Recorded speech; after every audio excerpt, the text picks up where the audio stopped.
Libertad de prensa no es solo poder hablar de lo que uno quiere hablar.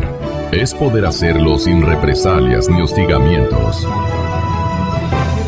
Usted, en cambio, no es la primera ni la última elección que ha seguido. Ha tenido una activa participación crítica desde el punto de vista democrático. ¿Cómo puede evaluar este proceso electoral? Bienvenido, buenos días. Bueno, el proceso se ha desarrollado en términos más o menos, diría yo, normales. Yeah. A pesar de que el Consejo Nacional Electoral no ha hecho cumplir a todos la ley en cuanto a la igualdad de oportunidades durante la campaña electoral.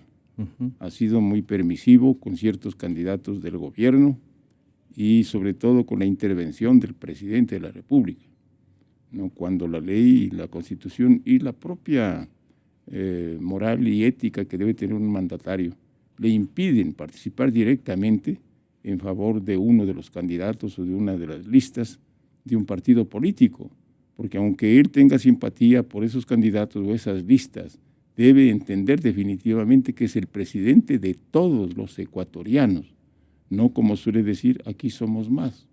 Pero eso yo no entiendo. ¿También es presidente de Alianza País? Sí, pues aunque sea, eso es lo malo, confundir pues las obligaciones que tiene que cumplir como primer mandatario, que por supuesto están por encima de las obligaciones o responsabilidades o simpatías que él puede tener por un movimiento político, para no haber tenido la delicadeza, porque así lo ordena la ética política, de separarse de la dirección política de un movimiento o partido para dedicarse al mandato que le ha dado el pueblo en las urnas. Y no es que estamos hablando de memoria, es que hemos dado ejemplo de eso. Cuando a mí se me ha designado presidente del Congreso Nacional, yo jamás me he quedado en la dirección de la Izquierda Democrática en Pichincha, que la tenía entonces. Lo primero que hice al minuto es renunciar a la presidencia y dejar en manos de los dirigentes del partido para que no se mezclen, no se confundan precisamente las funciones de presidente del Congreso Nacional con las funciones de un partido político, para que haya libertad, para que no tenga la tentación de favorecer con las decisiones del poder los intereses legítimos o no de un partido político. Eso es lo que se debe hacer.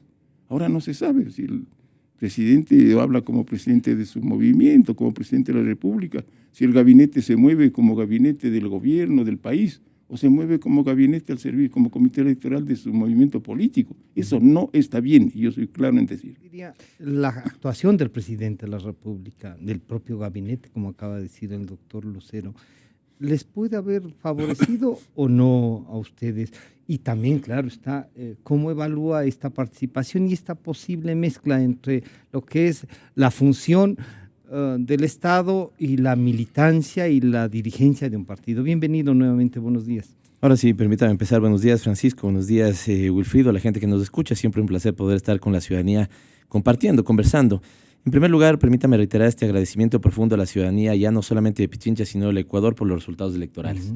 Nosotros hemos tenido un resultado positivo en estas elecciones, hemos ganado la primera vuelta con un amplio margen, tenemos 1 millón de votos más que el candidato que va en segundo lugar, Guillermo Lasso. Tenemos en este momento una previsión de que alcancemos entre 73 y 75 asambleístas. Esto nos vuelve a dar, digamos, mayoría en la Asamblea Nacional. Hemos puesto a consideración de la ciudadanía ecuatoriana una pregunta que al final ha sido votada favorablemente, con lo cual me parece que quien gana es la sociedad ecuatoriana sobre el tema de los paraísos fiscales y aquellas personas que quieren ser dignatarios que no tengan depósitos en paraísos fiscales. Y en ese sentido, para nosotros el proceso electoral ha sido, digamos, totalmente positivo. Digamos, todos nuestros números están favorables y estamos muy contentos con eso, y de ahí el agradecimiento con nuestra militancia, con la gente que confía en el proyecto político. Que estos resultados hayan tenido una influencia del presidente de la República, creo que no, Francisco. ¿No? Me parece que el presidente se ha mantenido bastante distante en este proceso de, digamos, de la lid electoral. Le digo, yo como candidato en mi distrito nunca tuve al presidente participación, nunca estuvo con nosotros en alguna tarima, en algún recorrido. ¿No le acompañó? No. Pero no era esa presencia a nivel nacional, sus propias declaraciones, su propia actuación en el debate que ese conversatorio, ¿no? Bueno, pero usted sabe que de alguna otra manera, y lo ha dicho bien Francisco, el presidente de la República es también presidente del movimiento, es un actor político evidentemente, y ha tenido, digamos, yo vi más bien que su intervención fue alrededor de los temas de coyuntura económica productiva. Me parece que hubo una participación y un manejo de la campaña absolutamente autónomo y solo de Lenín. Más bien, en cambio, con Lenín sí tuve varias actividades, ¿no es cierto? Hicimos algunas cosas en el distrito, caminamos juntos, participamos en tarimas juntos. Así que me parece que la participación del presidente fue, digamos, por no decir la nula, bastante marginal en el proceso. Y esto de último rato, decir que también consideran que, lo que decía en cambio la oposición, que aquí ha habido un fraude. Ahora también Alianza País y el propio presidente han dicho que ha habido fraude. Wilfrido decía una cosa que yo comparto al inicio. Me parece que al final del día, después de las denuncias y después de lo que uno puede haber encontrado, ¿cuál es el peso y el tamaño de esas denuncias respecto al proceso en su conjunto? Que es lo que suelen también y lo que ahora han manifestado, digamos, los observadores, por ejemplo, de la OEA, de UNASUR. El proceso ecuatoriano ha tenido más de 300 observadores. El tema de que una junta, y yo he estado en juntas 3 veces, por ejemplo, ¿no es cierto?, no tenga a las 7 de la mañana su presidente, no la puede instalar y la instale 10 minutos después, no vulnera, digamos, la limpieza del proceso. El hecho de que de alguna otra manera, como nosotros pudimos ver, pues le pongo un ejemplo para que la ciudadanía nos entienda, ¿no? Cerca de 2.800 actas me parece que son las que se registraron en Pichincha. Llegamos a detectar problema en 199, de esas 2.300 no violenta el proceso. Y lo que nosotros sí encontramos son casos extraños que al encontrar esta, digamos, irregularidad, lo que hemos hecho es lo que compete.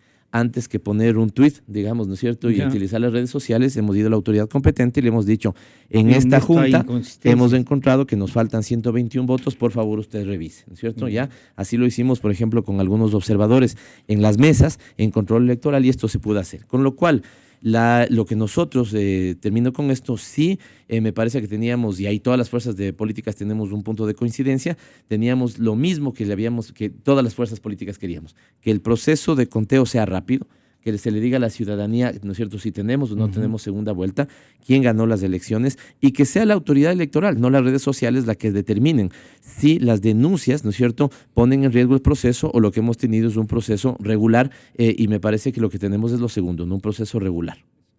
Primero, Jorge, una evaluación de este proceso ha sido regular, tiene sobresaltos. Fallaste en esto de que el presidente podría, digamos, el licenciado Moreno podría ganar en la primera vuelta y que esto era una cosa así, más del 50% todo. Bienvenido, buenos días. Buenos días. Bueno, un placer de estar aquí con Wilfrido, Pavel y Francisco, y Verónica, creo que está por ahí, y la audiencia de Radio Democracia.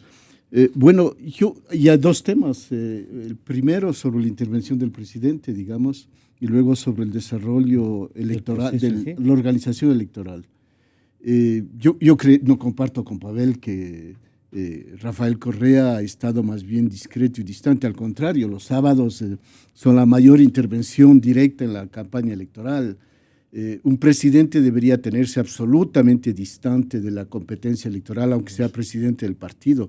No es su función, él es primero presidente y no presidente del partido de Alianza País, digamos. Entonces, yo creo que ese es un problema que nos complica la cultura democrática en el país. Porque yo creo que hay que alimentar el sentido de lo que es la plena competencia electoral entre los partidos políticos y los candidatos. Y la intervención del presidente, y aún más un presidente que ha estado omnipresente en la vida pública durante 10 años, que tiene toda clase de poderes, evidentemente incide, pero no es su rol. El rol, yo creo que justamente desdice eso de Alianza País. A más de un punto, yo reitero cada vez que puedo, que Alianza País debería ser autónoma y ponerse los pantalones largos, ¿no?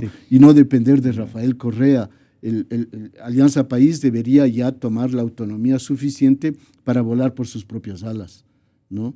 Y en la campaña electoral, no, pues la intervención de Rafael Correa es el principal candidato no solo a través de los sábados, todos los días está haciendo declaraciones sobre los otros candidatos, y eso no le incumbe, no es su rol, y al contrario, si queremos fundar democracia, yo creo que el presidente tendría que En esto tú pondrías, por ejemplo, cuando él dice sí va a haber segunda vuelta Absolutamente. y es después que es el Consejo Nacional Electoral que dice, ya el presidente lo había anunciado a las 2 y hay segunda vuelta. Pavel dice que las redes sociales han estado interviniendo y afirmando. El primero que lo hizo fue Rafael Correa. Sí, yo lo La recordaba noche que él diciendo actuó que la ahí. victoria pasaba en primer turno, ¿no? Y no es justamente, yo creería que un acto del día de las elecciones es particularmente un rito social importante, ¿no? Toda la población está en expectativa de los resultados y los actores políticos que están siendo vistos en la televisión están apelados a darle una especie de, digamos, para mantener una expresión religiosa, a sacralizar el acto, ¿no? Yeah. Por lo mismo, cada cual tiene que asumir su rol y dejar que las cosas lleguen cuando deben llegar. Entonces la ritualidad sí es importante. Absolutamente, y aún más en la vida pública, en la vida política, eso es decisivo en muchos casos, para cimentar un valor, para dar fuerza a la democracia en este caso, por ejemplo. Yo creo que el presidente no tenía que intervenir, los actores políticos debían pronunciarse y claro, el Consejo Nacional Electoral. ¿Y eso podría haberle afectado a Alianza País o de todas maneras crees que les ayudó? Desgraciadamente ya estamos Pavel dice que habituados no. a eso en el país. ¿Ah, Por sí? eso es lo que digo, que conviene crear cultura política democrática y esto no ayuda a eso, ¿no? Lo segundo que tampoco ayudó, y creo triste de la parte del Consejo Nacional Electoral, que por otro lado efectivamente ha hecho reformas que yo creo que son positivas, ¿no? Sí. El hecho, por ejemplo, de escanear las papeletas, si funciona técnicamente es positivo, porque se tiene automáticamente lo que Esta ha pasado. pregunta de si funciona tiene otro sentido también. ¿Crees que hay datos de que no funcionó bien? Bueno, en parte no, pero yo digo, la incorporación de esta reforma técnica creo que es positivo para el país, para el proceso electoral. Pero fuera de eso, lo que ha hecho el Consejo Nacional Electoral es sembrar dudas. Cuando el acto electoral, el resultado de las elecciones, no deben tener sino certezas y transparencia. ¿Para qué? Para que se vuelvan legítimos los resultados y le den peso a los electos. Pero ¿qué hizo el Consejo Nacional Electoral? La noche del domingo, luego de que hubo la primera presentación del presidente, se para el conteo. ¿Por qué? Y al día siguiente aparece, evidentemente, un resultado un poquito diferente del que estaba en la tendencia. Entonces crea dudas. Del que tú mismo habías dicho en algún medio de que esto ya no tenía reversa, ¿no? Sí, yo personalmente, los matemáticos me explicaron ampliamente de que ya los resultados estaban dados y que había que continuar el proceso, ¿no? Pero tu punto era si había segunda o no había segunda vuelta. Yo decía que al inicio no habría segunda, no habría ¿no? segunda. Pero ya pasado el 80%, nosotros también, pero ya el 80% es difícil Claro, al 87 decir. después no. 87. Doctor Lucero, este vaticinio del señor presidente de la República, que lo hemos escuchado, de que el país puede quebrar en meses porque no van a poder cumplir las cosas que ofrecen, ni reformar leyes porque ya no hay una mayoría así. ¿Qué le hace pensar a usted? Mire, permítame primero terminar con la autocrítica a la que me estaba refiriendo al comienzo. Yo creo que lo que está haciendo en las calles el pueblo ecuatoriano, defendiendo la votación para que no suceda que haya favoritismo para unos u otros. No se trata de eso, sino que sean los resultados claros. Es innegable que el binomio Moreno-Glass ocupó la primera minoría o mayoría, como se llame. La primera opción. Ganó la primera vuelta, ganó la opción, no. Hay que ser objetivos y verdaderos. Nadie puede negar eso. Yo al menos no tengo esa cultura de negar lo que es cierto, lo que es verdadero. Tenemos que apegarnos a la verdad siempre, ¿no?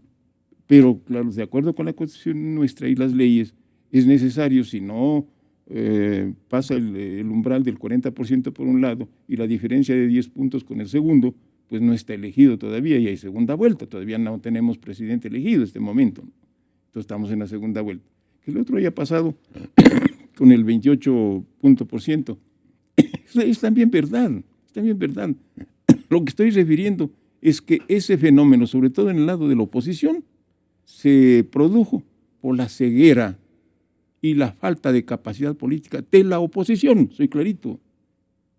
Muchos de nosotros pensábamos que dada la situación que vive el país, una situación de quiebra moral, Pavel no va a negar lo que no hay quiebra moral en el Ecuador. Ya casi estamos para elegir a Capaya, pues aquí presidente de la República. Y eso no lo pueden tolerar ni ellos mismos. Espero que actúen los legisladores de Alianza País con total independencia. Y entonces debían los llamados de la oposición, todos esos sectores, entender que la causa es de profundidad y de responsabilidad nacional. Defender la democracia es una causa nacional. Defender las libertades públicas y privadas que han sido conculcadas en este gobierno, que nadie lo puede negar, es también una causa nacional. Combatir a la corrupción es una causa nacional. Exigir ética y transparencia en el poder público es una causa nacional. Manejar no es despilfarrar los dineros del pueblo ecuatoriano. Entonces eso no pesaba pues en ese momento, porque eran los intereses del partido tal, del partido. ¿Qué estamos viendo ahora? Que tienen que unirse Nebot, Cintia Viteri, Dalo Bucarán, Guillermo Lasso, tienen que unirse. ¿Y por qué no hicimos esa unión hace 5 meses cuando empezábamos la precampaña electoral? Esa es la pregunta. Si los argumentos actuales son iguales a los que teníamos hace 5 meses. Muchos de nosotros clamamos en estos micrófonos que se haga esa unión, porque no es la hora de los partidos ni movimientos políticos de oposición si queremos realmente rescatar al Ecuador de lo que estaba ocurriendo. Yo comprendo que se está haciendo del lado al menos de Alianza País una cultura de sumisión política. Espero que Pavel no caiga en eso, pues. Porque, caramba, todo el mundo es descalificado. Si me escucha el presidente que estoy opinando de esta manera, ya me estoy palanqueando una sabatina, ¿no? Claro, para descalificarme y buscar cualquier argumento, ¿no? Ya, y entonces, no se hizo la unidad. Entonces ahora el pueblo nos está dando ejemplo, claro. Pues aquí yo he encontrado, por eso le he dicho, moros y cristianos de ahí, de unos, de otros, del sector, clamando por la unidad para defender estos valores que acabo de decir, estas causas nacionales. Ahora que el señor Guillermo Lasso haya pasado a la segunda vuelta, es decir, a la competencia final, pues eso lo dispone la Constitución y la ley. ¿Qué hubiera pasado si en la primera vuelta ganaba el señor Lenín Moreno? Pues que toda la oposición estaría llorando pues este rato, ¿no? Inculpándose de la pérdida los unos a los otros, ¿sí o no? ¿Y por qué no hicimos esto y por qué no hicimos esto otro? Claro, gracias a Dios que uno pasó pues a la segunda vuelta electoral. Claro, y ahora entonces, por eso, reflexionando un poco tardíamente, ya vemos a Nebot, a Cintia Viteri, a Dalo Bucarán, a Pesantes, a Pavel, a Patricio Zuquilán, a todos, diciendo vamos a apoyar al candidato Guillermo Lasso, porque él es la única alternativa de la oposición en este momento. Pero y lo que dice el presidente, si es que llegara a ganar bien esta otra conflictividad. Y yo soy crítico inclusive con mi partido, en cambio no he visto una posición clara, terminante, como debe ser de la izquierda democrática, a la que pertenezco, y exijo que haya mayor claridad en las filas de la izquierda democrática. No puede ser que aceptemos las declaraciones iniciales de Paco Moncayo, que son totalmente equivocadas. Dice, caramba, no apoyaré a ninguno. No, esto no puede ser pues de un líder político, ¿no? De tal manera que tenemos que corregir casa adentro también todos estos defectos si queremos ser coherentes con nuestras líneas político-ideológicas que tanto pregonamos. Y ya luego contestando a su pregunta, el presidente de la República habla como convirtiéndose él mismo en una amenaza. Caramba, si gana Lasso, amenazo con volver al país dentro de un año. Yo me imagino cómo se sentirá Pavel con esa amenaza. Ni les ha dejado opinar siquiera sobre eso, ¿no? Pero ya regresa, ya se convierte otra vez en presidente de la República. ¿Vendrá a pagar los más de 50,000 millones de dólares que está debiendo el Ecuador como producto de su gestión de despilfarro? Está debiendo más de 50,000 millones de dólares. Anteayer, aparecía una empresa de un nombre medio difícil, cobrando 1.100 millones de dólares. Nadie sabía que existía eso. Aparecerá para seguir socapando a los Capayas y compañía y para decir que no los conocía, que le han dado una puñalada por la espalda. Ya se hubiera muerto el presidente con tantas puñaladas. Dice, ¿no? Y entonces va a seguir socapando la corrupción. Yo creo que Pavel exigirá, pues estoy seguro, que se investigue, porque además va es a estar dinero en la de él, asamblea. es dinero de todos los ecuatorianos, los que se han llevado, pues, Pavel, como nunca ha pasado. Y entonces, y vamos a seguir sin libertades, que los medios de comunicación sean acosados a cada momento y que no tengamos nosotros, los ecuatorianos, canales de expresión de nuestras ideas. Esto no lo podemos seguir tolerando, pues entonces tenemos que unirnos si estamos defendiendo estas causas, que son causas nacionales, no pueden ser causas de un partido, de un movimiento, son causas nacionales sobre las cuales todos debemos comprometernos. Pavel, estas reflexiones del doctor Lucero con su experiencia y todo, pero además con su oposición, ¿llevan a qué? ¿Lo que dice el señor presidente causa esto o no? En ustedes, ¿cuál es el mensaje que deja, además de que aquí se ha hecho el doctor Lucero una propia autocrítica a la oposición? Ustedes, en cambio, lograron consolidarse al interior. ¿Eso se podría demostrar? Nuevamente, Francisco, déjeme comentar al menos 4 elementos que han sido puestos en la mesa. El primero, yo tengo la imagen de Wilfrido como un demócrata, así lo he visto, digamos, en la vida que tengo. Y me parece que tal vez no repara en lo que yo considero últimamente ha sido un irrespeto a una parte del pueblo ecuatoriano. Lo que tuvimos en estas manifestaciones, una parte del pueblo ecuatoriano, sí, y otra gran parte no. Y la gente que no ha estado tiene que ser respetada en su total dimensión también ese voto. Digo esto ¿por qué? Porque voy a pedir respeto a todos los votantes que están con Movimiento Alianza País, sean nuestros militantes, no sean nuestros militantes. Porque he detectado ahí un ambiente muy poco demócrata. He visto que salen con la consigna de defender la democracia, ¿no es cierto? Pero al final insultan al que no votó por ellos. Resulta que el que ha votado por Guillermo Lasso es un defensor de la democracia. El que ha votado por Lenín Moreno es un borrego.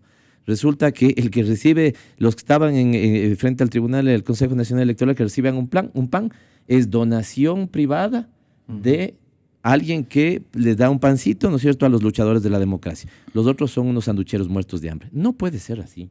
No puede ser así. Ese 40% que ha votado por nosotros, esa gente que ha votado por la mayoría, por ejemplo, nuestro primer candidato a la Asamblea Nacional, tiene más votos que Guillermo Lasso. Debe ser profundamente respetada. Ese también es parte del pueblo ecuatoriano. Por lo tanto, digamos, asumir que lo que tuvimos, ¿no es cierto?, no estoy discutiendo yo la legitimidad de eso, pero lo que tuvimos en estos últimos 3 días como manifestación es todo el pueblo ecuatoriano, no, es una parte del pueblo ecuatoriano. Y la otra parte que no votó... ¿Representará ese 65% que no votó por ustedes? Así represente el 70 o el 80, claro. El otro 20 tiene que ser respetado. Ya. Eso es un tema fundamental. Pero ahí les van a decir, eso también les exigían a ustedes. Sí, y digamos, años, desde esta perspectiva... En estos 10 años, ese 2% o ese 20% que no han ganado nunca una elección...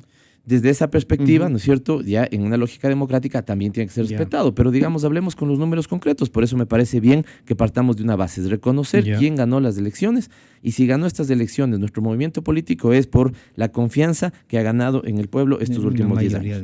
Un segundo elemento, yo creo que Wilfrido ha diagnosticado bien el tema, no pudieron ponerse de acuerdo. Ahora yo ensayo el por qué no pudieron ponerse de acuerdo. Por intereses. La derecha no se junta por principios, la derecha se junta por intereses. Y al final, cuando ven que los intereses, ¿no es cierto?, están fraccionados, me refiero a los intereses económicos, esas rupturas se rompen. No tuvimos hace algunos meses ya una foto de la gran unidad, digamos, ahí en Guaranda, ¿no es cierto?, donde iban a poner un fin a esto, no lo pudieron conseguir. No tuvimos hace poco tiempo al alcalde Neboda hablando de el Lasso candidato y el verdadero Lasso, y hablando del verdadero Lasso, ¿no es cierto?, sobre un tipo que quería eliminar, bajar el salario, ¿no es cierto?, afectar el tema del impuestos, del tema de el empleo, y lo que dice Jorge, ese 1 millón de empleos, ¿no es cierto?, y él hacía referencia, por ejemplo, a una conferencia que había dado Guillermo Lasso en un grupo de empresarios católicos, me parece, ¿no? ¿Ya? Y ahí uno ve efectivamente la irrealidad o la falta de, digamos, concreción o posibilidad cierta. Pero son los 250,000 anuales del mismo nosotros señor nunca Moreno. Dijimos, eso fue sacado de contexto. Nosotros hemos dicho, además porque si usted toma los datos del desempleo, que está en el 5.2% en este momento, si no estoy mal con la cifra, ¿no es cierto? Estamos hablando como de 440,000, plazas de empleo que necesita el país. Y ahí voy efectivamente al tema de la imposibilidad de llevar adelante algunas propuestas. Esta es una economía, digamos, dolarizada y como tal no puede aplicar todo el recetario, ¿no es cierto?, neoliberal que se quisiera, o tampoco puede aplicar todo el recetario estructuralista keynesiano que nosotros quisiéramos. Hay condiciones en la dolarización que hacen que, para proteger la dolarización que todos los ecuatorianos queremos, ahí no creo que haya un solo ecuatoriano que no quiera proteger la dolarización, no se puede aplicar todas esas propuestas. Jorge hacía referencia a dos elementos de nuestra política pública, ¿cierto?, como imposibles. Yo le digo que no. En el tema de vivienda es un gran catalizador de la propia economía, ¿no es cierto? Genera muchas virtudes. Hay gente que invierte, hay gente que trabaja y hay gente que tiene casa. Eso es virtuoso por donde lo quieran ver. Y que trabajan para...